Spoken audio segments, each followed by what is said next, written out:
Well, good afternoon, dear students. Myself, Dr. Ashish Garg, Associate Professor in Chemistry, SET, RN Vijay Government College, Ramgarh Shekhawati, district Sikar, Rajasthan.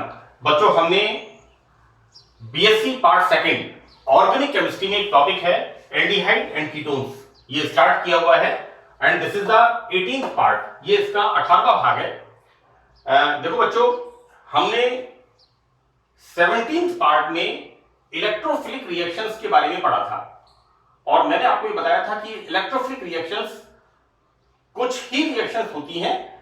यहां पर हम nucleophilic addition reactions के बारे में पढ़ेंगे कि न्यूक्लियोफिलिक नाभिक स्नेही प्रतिस्थापन अभिक्रिया, राइट, ये किस प्रकार होती है। देखो बेटा, यहां एक विशेष बात क्या है कि कार्बोनाइल ग्रुप के साथ कॉन्जुगेशन में, संयुग्मन में अनसैचुरेटेड ग्रुप होता है, असंतृप्त ग्रुप होता है ना। तो यहां पर हम ये देखते हैं कि किस प्रकार यहां पर रिएक्शंस होती हैं। देखो बेटा, carbon carbon double bond unsaturation की उपस्थिति से कार्बोनाइल यौगिकों की न्यूक्लियोफिलिक रीजेंट्स के प्रति क्रियाशीलता बढ़ जाती है। ये जो कंपाउंड है, इसकी इस न्यूक्लियोफाइल के लिए रिएक्टिविटी बढ़ जाती है। वैसे तो मैं आपको बताऊं कि जो कार्बोनाइल कंपाउंड्स होते हैं वो न्यूक्लियोफिलिक एडिशन रिएक्शंस देते हैं और मैंने शुरुआती लेक्चर्स के अंदर इस चैप्टर में बिगिनिंग में इस बात को एक्सप्लेन किया है कि किस तरह से कई रिएक्शंस मैंने बताई हैं, न्यूक्लियोफिलिक एडिशन रिएक्शंस, HCl की रिएक्शन बताई है, अन्य बहुत सारी रिएक्शन बताई हैं। यहां पर हम क्या देख रहे हैं बच्चों, कार्बोनाइल ग्रुप के alpha beta unsaturated carbonyl compound, इनकी रिएक्टिविटी की बात कर रहे हैं। तो यहां पर ये जो कार्बोनाइल ग्रुप है, इसके बाद अल्फा बीटा असंतृप्त जो कार्बोनाइल कंपाउंड्स हैं, इनके अंदर किस प्रकार से न्यूक्लियोफिलिक एडिशन रिएक्शंस होती हैं। देखो बेटा, एक तो मैं आपको बताऊं कि मैंने आपको शुरू में ये बताया था कि इसके ऊपर रिएक्शन होती है, क्योंकि यहां पर कार्बोनाइल ग्रुप में ऑक्सीजन इज मोर इलेक्ट्रोनेगेटिव, ये इन इलेक्ट्रॉन्स को इधर अट्रैक्ट करेगा। This oxygen is partially negative, electron rich, right, और ये कार्बन इलेक्ट्रॉन न्यून होगा, राइट। लेकिन यहां पर जो रिएक्शंस का बिहेवियर है, व्यवहार है, वो थोड़ा अलग है। ये अलग क्यों है? क्योंकि यहां पर कार्बोनाइल ग्रुप के संयुग्मन में, कॉन्जुगेशन में, देखो बेटा, double bond, single bond, double bond, this is the conjugation, संयुग्मन। बीएससी पार्ट फर्स्ट में आपने एल्काडाइंस पढ़ा है और एल्काडाइंस के अंदर हम पढ़ते हैं क्यूमुलेटिव संचयी एल्काडाइंस, जिनमें डबल बॉन्ड निरंतर होते हैं, डबल बॉन्ड फिर double bond, conjugated double bonds जिनके अंदर की संयुग्मन होता है, अर्थात double bond, single bond, double bond, and isolated जिसमें दो डबल बॉन्ड, दो या दो से ज्यादा सिंगल बॉन्ड से सेपरेट होते हैं, राइट। मैं आपको इसलिए याद दिला रहा हूं कि मैं बार बार कॉन्जुगेशन की बात कर रहा हूं। हम क्या देखते हैं यहां पर कि C double bond C group carbonyl group के साथ जब उपस्थित होता है तो न्यूक्लियोफिलिक रिएजेंट्स के प्रति इनकी क्रियाशीलता बढ़ जाती है और उत्पाद की प्रकृति सामान्य कार्बोनाइल कंपाउंड से अलग होती है। This is very very important थी। यहां पर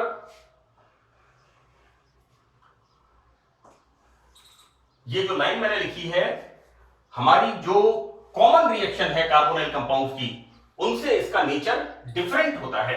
हम क्या देखते हैं बच्चों, ये जो न्यूक्लियोफाइल है, ये कार्बोनाइल ग्रुप के कार्बन पर अटैक नहीं करता, ये अलग तरह से अटैक कर रहा है। और यहां पर क्या हो रहा है, this hydrogen comes here and this negative charge it comes here, और इस तरह से यहां पर हम क्या देखते हैं बनता है।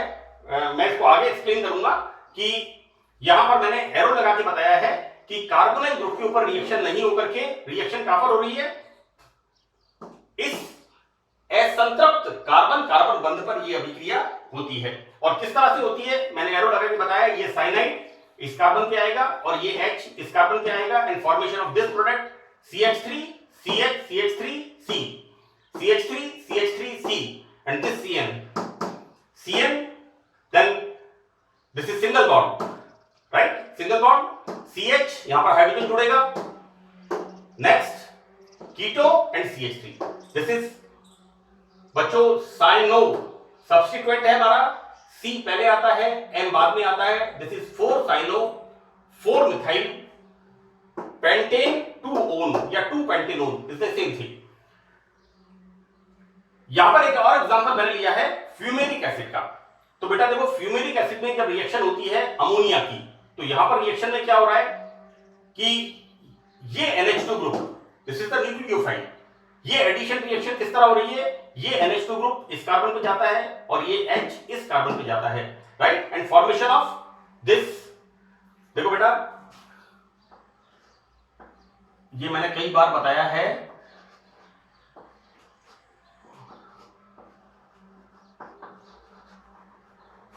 This is the succinic acid, right? और यहां पर बच्चों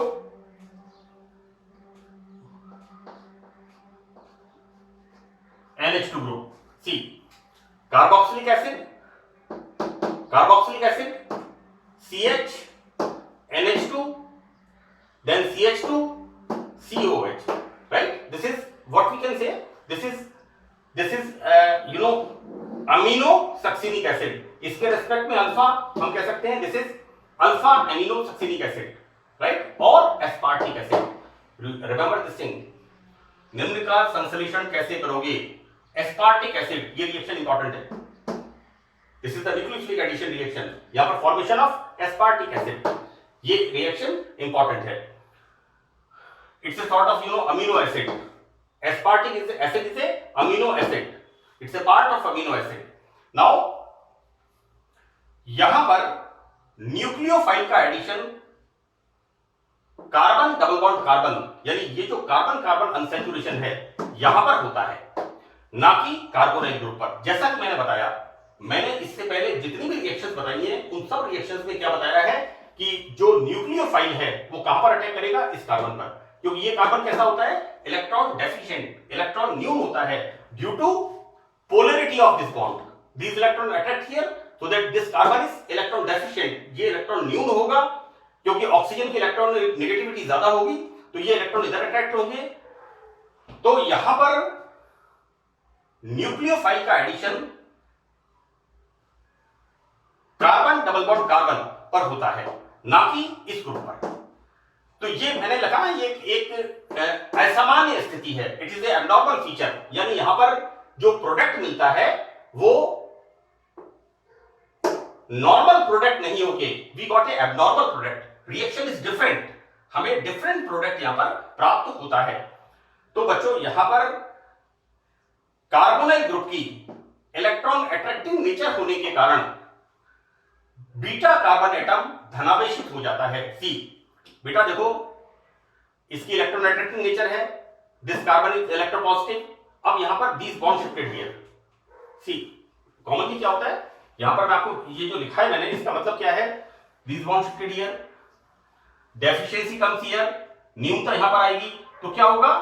ये वाले इलेक्ट्रॉन्स, मैं रेड चॉक से इसको समझा रहा हूं मैकेनिज्म को. ये जो लिखा हुआ है मैंने, जो लिखा हुआ है मैं उसको एक्सप्लेन कर रहा हूं.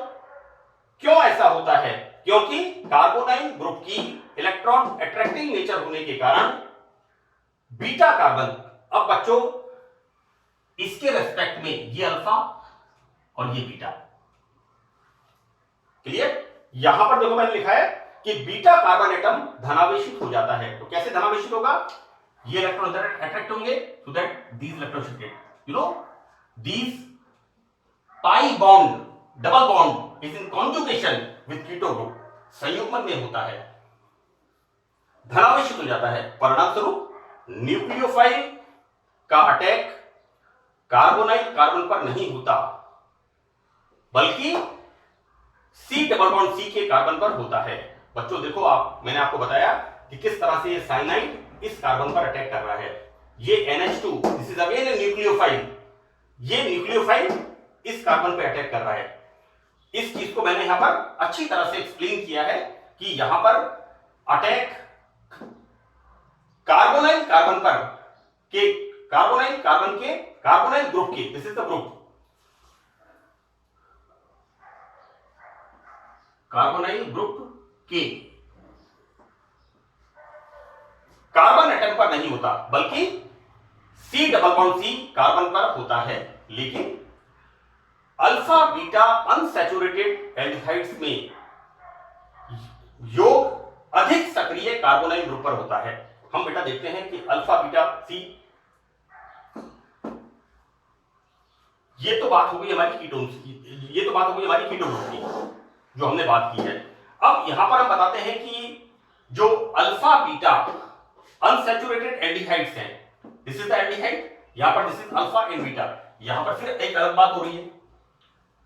देखो बेटा, केमिस्ट्री में हम वैलेंस बॉन्ड थ्योरी पढ़ते हैं, फिर मॉलिक्यूलर ऑर्बिटल थ्योरी पढ़ते हैं, फिर उसका एक्सपेंशन वैलेंस बॉन्ड थ्योरी पढ़ते हैं, फिर क्रिस्टल फिट थ्योरी पढ़ते हैं, है ना, और एक एक रिएक्शन की कमियां बताते जाते हैं, राइट। यहां पर वापस एक चीज क्या हो गई कि ये तो बात हो गई कीटोन्स की, right, alpha beta unsaturated ketones.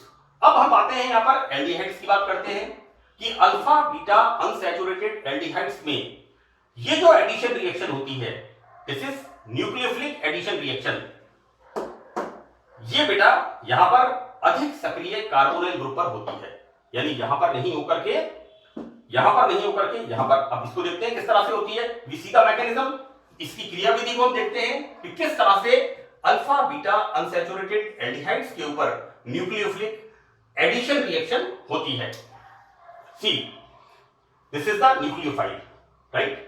अब देखो बेटा, सीधी सी बात है, this will attract here so that this double bond is in conjugation with C double bond C। ये बच्चों जो असंतृप्त डबल बॉन्ड है, ये इसके साथ संयुग्मन में होता है, ये इधर इलेक्ट्रॉन अट्रैक्ट करेगा, ये इधर अट्रैक्ट करेगा, सो that this nucleophile comes here.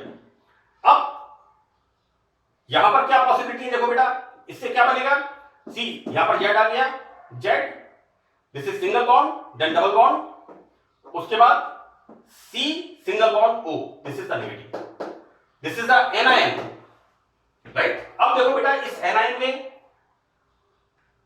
Resonance structure, इसके अंदर अनुनाद होता है, तो there are two type of probabilities. अभी मैं आपको बताऊंगा आगे इसके अंदर कि ये जो हमारा एनायन बनता है, दिस इलेक्ट्रॉन शिफ्टेड हियर, तो दिस इलेक्ट्रॉन शिफ्टेड हियर, तो negative charge comes here, right. और मैंने फिर क्या लिखा है कि यहां पर और यहां पर किस तरह से यहां पर ऑक्सीजन पे ऋणावेश है और इस पर ऋणावेश है, तो this is the resonance hybrid, अनुनाद संकर संरचना है इन दोनों रेजोनेटिंग स्ट्रक्चर्स की, इन दोनों एनायन के अनुनाद की, ये अनुनाद संकर resonating, this is the resonance hybrid structure.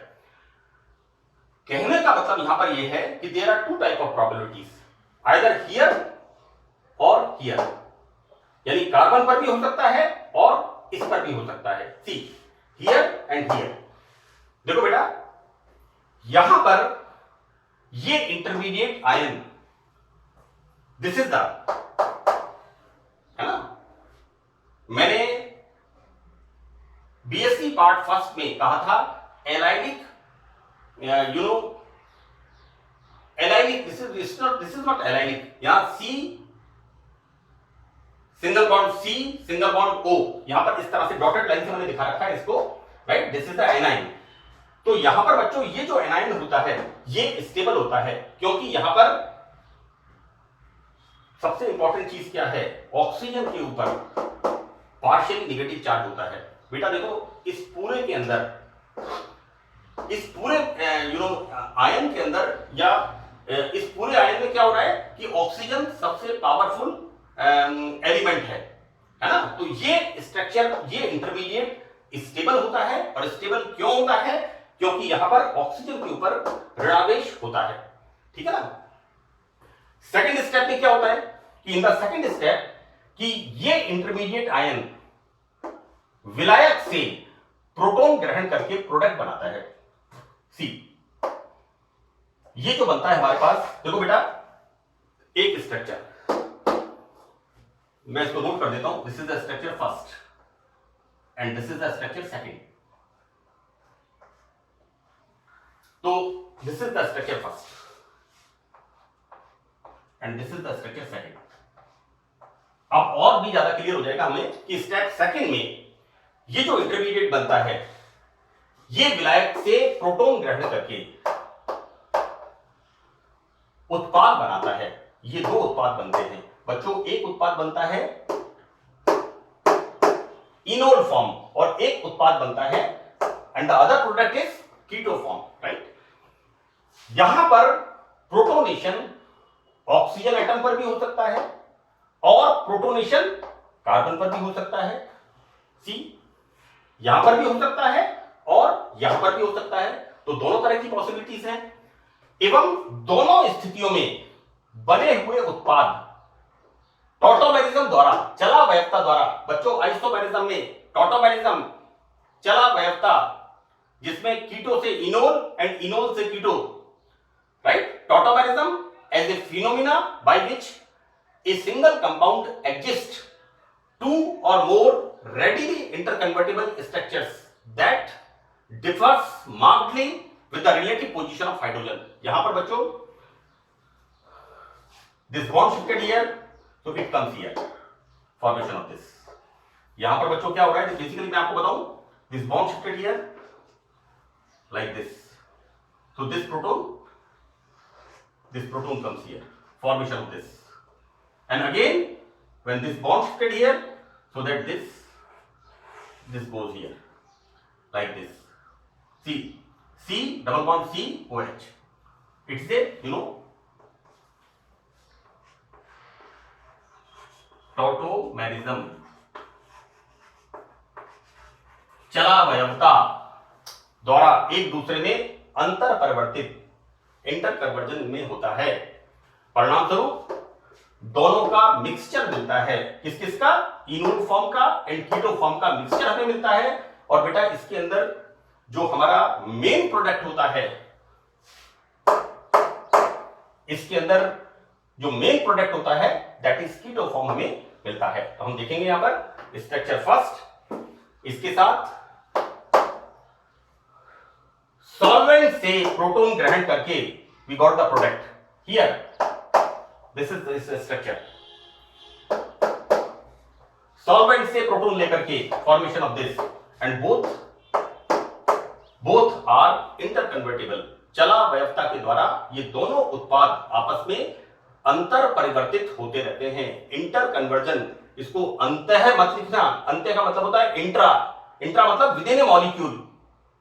मैं इसको क्लियर कर दूं बच्चों, हिंदी की किताब में बहुत गलतियां हैं, उसमें शब्द है अंतः, अंतरा, ये तो है एक शब्द इंट्रा, और एक है इंटर, बिटवीन टू मॉलिक्यूल्स हम कहते हैं इंटरनेशनल।